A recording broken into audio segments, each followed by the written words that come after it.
Hello everyone, welcome back to the channel, welcome to a new blog.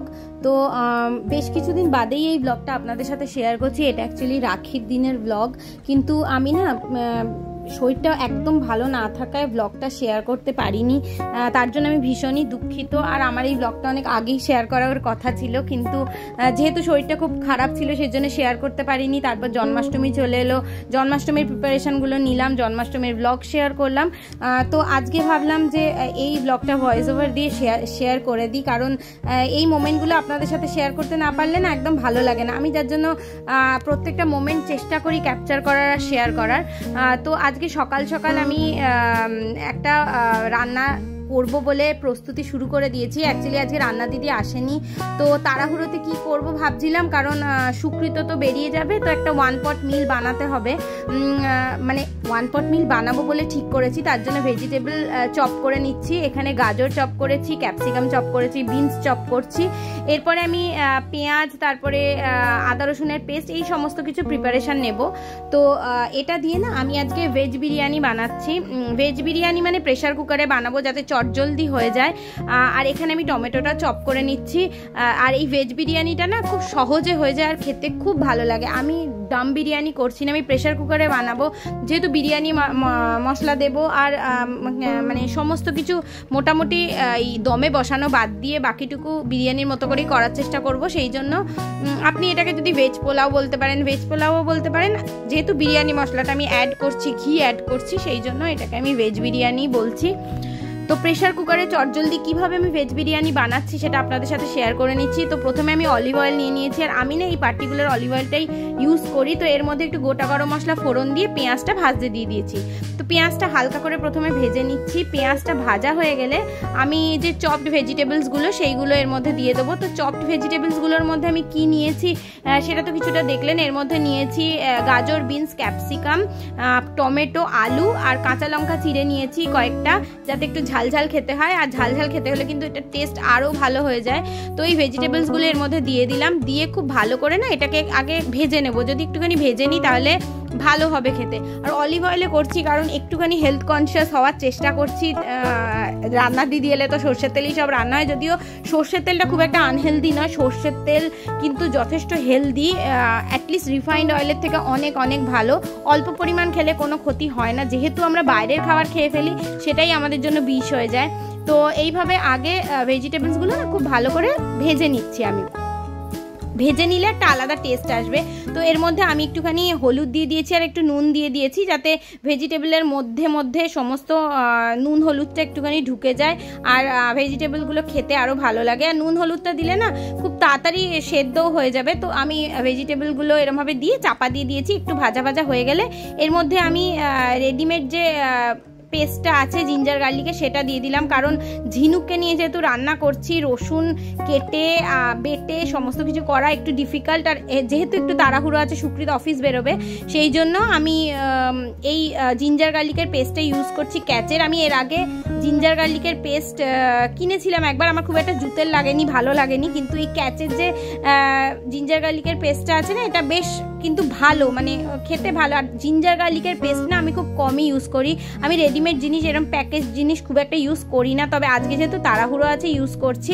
তো আপনারা চাইলে use করতে পারেন, নাহলে জিঞ্জার গার্লিকের পেস্ট বানিয়েও করতে পারেন। তো এরপর না এর মধ্যে আমি টক দই দিয়ে দিয়েছিলাম, আর টক দইটা দিয়ে ভেজিটেবলগুলোকে খুব ভালো করে কষিয়ে নিচ্ছি। কষিয়ে নিলে কিন্তু একটা বেশ ভালো টেস্ট হবে। আর এর মধ্যে না আমি বিরিয়ানি মশলাও দিয়ে দেবো। বিরিয়ানি মশলাটা দিয়ে দিলে আরও ভালো লাগবে। বিরিয়ানি মশলা দেওয়ার ক্লিপটা না আমি রেকর্ড করতে একদম ভুলে গেছি। আমি শানের বিরিয়ানি মশলাটা ইউজ করেছি। শানের বিরিয়ানি মশলা আমি ব্লিঙ্কিট থেকে অর্ডার দিই সবসময়, এখানে দোকানে পাওয়া যায় কিনা আমি জানি না। শানের বিরিয়ানি মশলাটা অসাধারণ খেতে। তো শানের বিরিয়ানি মশলাটাও দিয়েছি দইয়ের সাথে, আর ভালো করে কষিয়ে নিয়েছি। তারপর আগে থেকে না এই চালটা আমি ধুয়ে রেখেছিলাম, ধুয়ে বেশ কিছুক্ষণ চালটা রাখা ছিল জল ঝরিয়ে। তো এই চালটাও আমি এর মধ্যে দিয়ে দেব, এই ভেজিটেবলসগুলোর মধ্যে দিয়ে একটু হালকা করে ভেজে নেব। তো চালগুলো দেখুন আমি খুব ভালো করে ভেজে নিচ্ছি, মানে খুব ভালো মানে কি মোটামুটি একটু ভেজে নেব, কারণ যাতে শক্ত না হয়ে যায় চালগুলো। তো চালগুলো ভেজে নেওয়ার পরে এর মধ্যে আমি যা চাল নিয়েছি তার দ্বিগুণ জল দিয়ে দেবো। দ্বিগুণ জল দিচ্ছি কারণ যেহেতু ভেজিটেবলসগুলো আছে সেগুলো সেদ্ধ হবে, সেই জন্য দ্বিগুণ জল দিচ্ছি। নাহলে শুধু চাল হলে 1.5 গুণ জল দিলেও হয়, কিন্তু এখানে ভেজিটেবলসগুলো আছে বলে আমি দ্বিগুণ জল দিচ্ছি। এবার এর মধ্যে দিয়ে দিলাম পরিমাণ মতো নুন, আর কালারের জন্য একটু কাশ্মীরি লঙ্কাও দিতে পারেন আপনারা চাইলে, আমি যেমন একটু কাশ্মীরি লঙ্কা দিয়েছিলাম। আর এর মধ্যে দিয়ে দেবো ঘি। তো আমি ঘি রেড কাউয়ের ইউজ করছি। রেড কাউয়ের ঘিটা না আমার খুব ভালো লাগে, গন্ধটা প্রচণ্ড ভালো হয়। তো রেড কাউয়ের ঘি আমি দিয়ে দিলাম। খুব অল্প পরিমাণে ঘি আমি এখানে ইউজ করেছি। ঘিটা দিলে কিন্তু গন্ধটা অসাধারণ হয়। যেহেতু এটা বিরিয়ানি আমি বলছি, তার জন্য ঘি তো দিতেই হবে। তো প্রেশার কুকারে চটজলদি এই মানে বিরিয়ানিটা কিন্তু খুব ভালো রান্না হয়ে যায়। আপনারা বিরিয়ানি বলতে পারেন, ভেজ পোলাও বলতে পারেন, যা খুশি বলতে পারেন। তো এটা 2টো সিটি দেবো, 2টো সিটি দিয়ে নামিয়ে নেব। তো দেখুন আমাদের লাঞ্চ প্ল্যাটার একদম রেডি। এর সঙ্গে আমি ডিম সেদ্ধ করে নিয়েছিলাম, একটু রায়তা বানিয়েছিলাম, আর তার সঙ্গে ছিল স্যালাড। তো এটা হলো আজকে আমাদের লাঞ্চ। তো ঝিনুককে রেডি করে দিয়েছি, এখন আমরা একটু বেরোবো। এখনো রেডি করা হয়নি, মানে ওর চুলটা আঁচড়ানো হয়নি। তো ওকে রেডি করে এখন আমরা একটুখানি বেরোবো, জন্মাষ্টমীর বাজার করতে যাব। তো সুকৃত অফিস যাওয়ার সময়তে আমাদেরকে গোড়া বাজারে ড্রপ করে চলে যাবে। আমি ওখান থেকে টুকটাক কেনাকাটি করে তারপরে ঝিনুককে নিয়ে আবার ফেরত চলে আসবো। তো এটাই হচ্ছে এখনকার প্ল্যান। তার আগে ঝিনুক আর আমি দুজনে মিলে, আমিও স্নান করে রেডি হয়ে গেছি, ঝিনুককেও স্নান করিয়ে দিয়েছি। তো রেডি হয়ে গোপালকে একটুখানি রাখি পরাবো, তাই তো মাম্মা? তাই তো মাম্মা? গপু দাদা কই? হ্যাঁ ওখানে গপু দাদা। গপু দাদা, হ্যাঁ নমো করে দাও, নমো নমো নমো নমো। তো এমন অবস্থা যে এই চেয়ারটা দিয়ে না আমরা গার্ড রাখি মন্দিরটাকে, নাহলে ওখান থেকে নকুলদানা নিয়ে নেয়, জলে হাত ডুবিয়ে দেয়, যা তা শুরু করে। গপু দাদাকে রাখি পরাও তো, রাখি পরিয়ে দাও। 2 হাতে ধরো, 2টো হাতে ধরো, আরেকটা হাতে ধরো। হ্যাঁ ধরো ধরো। রাখি পরিয়ে দাও গপু দাদাকে, রাখি পরিয়ে দাও গপু দাদাকে। পড়ালে মা রাখি? ওই দেখো গপু দাদার মুকুট নিয়ে নিল, গপু দাদার মুকুট নিয়ে নিল আমার সোনা মাটা। গপু দাদার মুকুট নিয়ে নিল। পরিয়ে দাও, মুকুটটা পরিয়ে দাও, গপু দাদাকে পরিয়ে দাও। ওরম ভাবে পড়ায়, ওরম ভাবে পড়াতে পারছে না। গপু দাদাকে রাখি, দেখো মা গপু দাদা রাখি, গপু দাদা রাখি মামা, গপু দাদা রাখি, গপু দাদা রাখি। মুকুটটা পরিয়ে দাও, গপু দাদাকে মুকুটটা পরিয়ে দাও। এরম করে, এরম করো, এরম করে ধরো, এরম করে ধরো। হ্যাঁ ধরো ধরো এটা। গপু দাদা চুল ধরছে, নেরু ধরছে গপু দাদা। এই যে পরিয়ে দিয়েছি, এই যে কি জন্য। যা বাহ বাহ বাহ বাহ বাহ বাহ বাহ। গপু দাদাকে রেখে দিই, গপু দাদাকে রেখে দিই গপু দাদার জায়গায়। এরপর বাড়ি ফিরে স্নান খাওয়া দাওয়া করে ঝিনুককে ঘুম পাড়িয়ে, ঝিনুককে সন্ধেবেলার খাবার খাইয়ে, সন্ধেবেলা আমরা 3 জন, মানে সুকৃত অফিস থেকে ফেরার পর আমরা 3 জন একটুখানি আমার শ্বশুরবাড়িতে গেছিলাম। রোজই যাই, নতুন কথা কিছুই না। সেখানে আমরা একটু ছোট্ট করে রাখি সেলিব্রেশন করব। তো সেই জন্য রাখিগুলোও নিয়ে এসেছি। রাখিগুলো আমি কিনেই রেখেছিলাম। তো রাখিগুলো পরানোর পালা। ঝিনুক কিন্তু প্রথমবার ওর দাদাই, ঠাম্মি আর কাকাইকে রাখি পরাবে। আমি বুজুনকে রাখি প্রত্যেক বছরই পরাই, কিন্তু মাঝখানে কিছু বছর পরানো হয়নিও ছিল না বলে। রাখি তো আজকে ঝিনু এনেছি কয়েকটা রাখি। তো ঝিনুক পরাবে ওর ঠাম্মি দাদাইকে আর কাকাইকে। পরাও রাখি, পরাও রাখি, পরাও। দু হাত দিয়ে ওখানে পরা, দু হাত দিয়ে।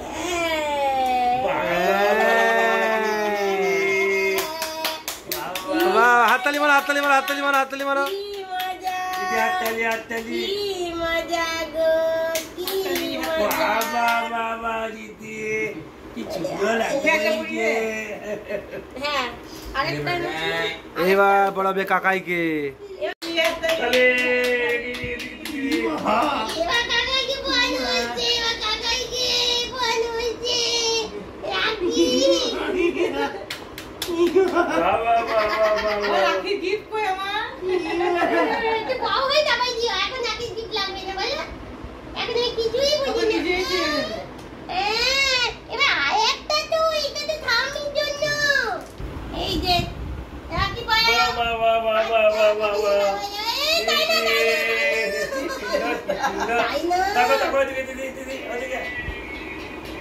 কি মজা, কি মজা, কি মজা।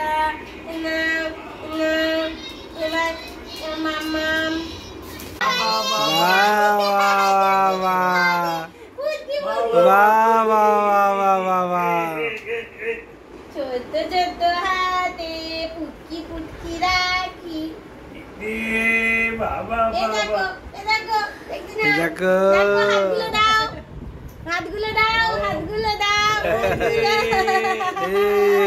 বুঝলো ভালো করে দে।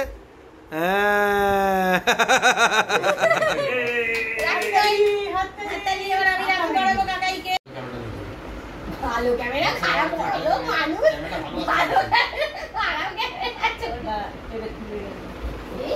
রাখি পড়তে পারতি জামা কাপড় খুলে গেলে কি করে হবে। এইটা বুজুনকে আমি পড়াচ্ছি, একবারই পড়াতে পেরেছিলাম, তারপর থেকে বুজুন কোনোদিনই ছিল না এখানে, বলো বাইরে ছিল, প্রত্যেকবারইও বাইরে ছিল। এই যে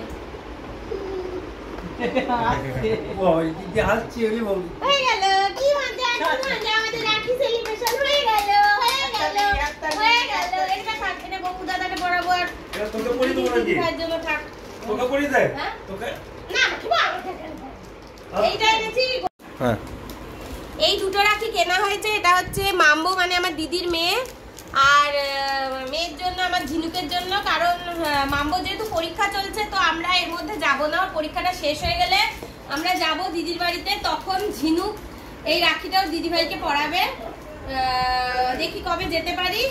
আর ওর দিদিভাই বুনুকে পড়াবে রাখিটা। বলো তোমার রাখি কই মা, তোমার রাখিটা কই দেখাও। রাখি কই রাখি এইটা হাতে পড়ে আছে রাখি, এইটা ওর কাকাই দাদাই আর ঠাম্মি মিলে ওকে পড়িয়েছে। ছোট্ট মা, ছোট্ট মা চল কামড়ে কামড়ে দিচ্ছিস কেন? কামড়ে দিস না। কিরম করে ছুটে পালাও,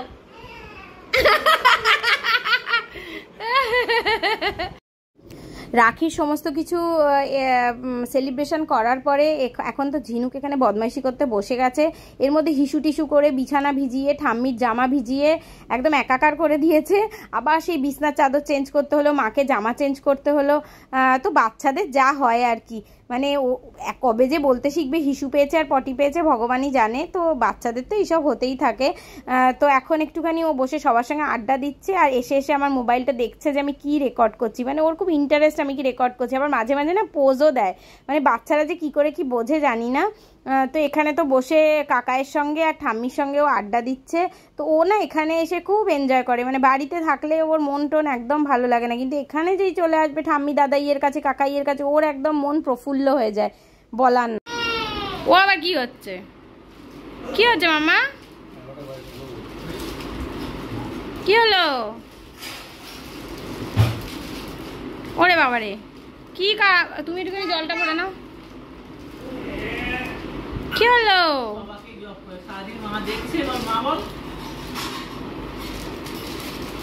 যখন বাবা থাকে না তখন মা ছাড়া কিছু বোঝে না, যেখানে যাবো মা মা মা, বাবা এলে মাকে পাত্তা দেয় না। দুধ মনে হচ্ছে না দুধ পুড়লো, আর যখন বাবা চলে আসে তখন মাকে পাত্তা দেয় না, খুব বদমাশ হয়েছো, তোমাকে আমি পাত্তা দেবো না, যাও। মামা তুমি কাকাইকে আদর করছো, এত আদর করো, ওখানে চুমু খেতে বলছে। মামা কাকাইকিটা আদর করে দাও, কত আদর করছে কাকাইকে। না চুলটা মুখে পড়ছে বলে চুল সরালো। তুমি কাকাইকে আদর করছো মা? ও মামা হ্যাঁ ঠিক আছে, আর একটু আদর করে দাও কাকাইকে।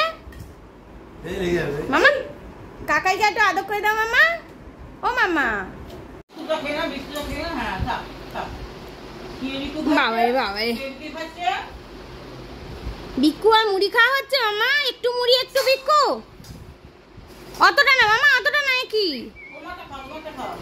মা, তোমার মুড়ির বাটিটা এদিকে করে নাও, সব ছড়াবে পরে, ওগুলো কুড়িয়ে কুড়িয়ে খাবে। বাবারে তোমায় দিচ্ছে মুড়িগুলো, এই সব তোমার সব প্ল্যান আমি সব জানি, বদমাইশি বুড়ি। আস্তে আস্তে খাও মা, আস্তে আস্তে খাও। কোনটা খাবে বুঝতে পারছে, মুড়ি খাবে না বিস্কুট খাবে, গলায় লেগে যাবে শোনা দুটো। ঘরে যাবে না বাবা, এই দুপুচুন তো আর নোংরা জুতো পালিয়ে যাচ্ছে। ওই মা যাচ্ছে না শরীর খারাপ করছে বলে ওর জন্য ও গেল মাকে আস্তে যাবে না, তুমি না বললে যাবে না। আসছি, টাটা। চলো বাপ রে বাপ, মা আসছি। কালকে তো আসতে হবে না, আমি তো থাকবো, ভ্যাকসিন দিতে যাবো। টাটা। আমি বলে ফেললাম, না অসুবিধা নেই। ও মনে থাকে না তো, কালকে বেশি নেই, কালকে বেশি নেই। কিছু হবে না, কিছু হবে না। টাটা করে দাও। আমরা একটু আগেই ঘরে ঢুকেছি। ওই বাড়ি থেকে ডিনার করেই এসছিলাম, যার জন্য কোনো প্রবলেম হয়নি। ডিনারটা মাঝে মাঝেই আমরা ওখানে গেলে ডিনার মেয়েও খেয়ে আসে, আমরাও খেয়ে আসি। তো ওই বাড়ি থেকে ডিনার করেই এসেছি। আর ডিনার করার সাথে সাথে যার জন্য আজকের মতন কাজও শেষ হয়ে গেছে। শুধু আমি এসে বাসনগুলো তুললাম বাসনের জায়গায়, আর মানে মাজা বাসন যেগুলো ছিল ঝুড়ির মধ্যে সেগুলো তুললাম, আর মেয়ের ফিডিং বটল মাজলাম, ফোটালাম। আর সুকৃত ঝিনুকে ঘুম পাড়িয়ে দিয়েছে। ঝিনুক কদিন ধরে না একটু ঘুম নিয়ে প্রবলেম করছিল, তো ঝিনুক ঘুমিয়ে গেছে। এই আধ ঘন্টা হলো ঘুমিয়েছে। আমি একটুখানি ঘরদোর গোছাচ্ছিলাম। বাচ্চা থাকলে যা হয়, আমি তো সবসময় সঙ্গে সঙ্গে জামা কাপড় এনে গোছাতে পারি না, চেয়ারে জমা করে রাখতে হয়। ও ঘুমিয়ে পড়ার পরে আমি ওগুলো গোছাই। তো কদিন ধরে ওয়েদারটাও কিরকম অদ্ভুত অদ্ভুত হচ্ছে, তো সেই জন্য। তো এখন আমিও ঘুমাতে যাব, চুল টুল একটুখানি আঁচড়ে ফ্রেশ হয়ে একটু ঘুমাতে যাব। ফ্রেশ হওয়ারও সুযোগ পাইনি, মানে কাজকর্ম হাত পাটা ধুয়ে আমি আগে কাজকর্মগুলো সারছি, মানে এমন অবস্থা হয়। তো এখন প্রায় 1:30 বেজে গেছে, এখন আমি শুতে যাব। আমাদের ম্যাক্সিমাম দিনই এরকমই অবস্থা হয়। সুকৃত শুয়ে পড়েছে, ঘুমায়নি ও এখনও। আমাকে বলছিল যে কখন আসবে, মেয়ে তো ঘুমিয়ে গেছে। তো আমার তো এইসব কাজ ছেড়ে ঘুমোতে দেরিই হয়, কিছু করার নেই। তো আজকের ব্লগটা এখানেই শেষ করছি। যদি ব্লগটাতে কিছু ভালো লেগে থাকে তাহলে অবশ্যই লাইক করবেন, কমেন্ট করবেন, শেয়ার করবেন, আর চ্যানেলটাকে অবশ্যই সাবস্ক্রাইব করবেন।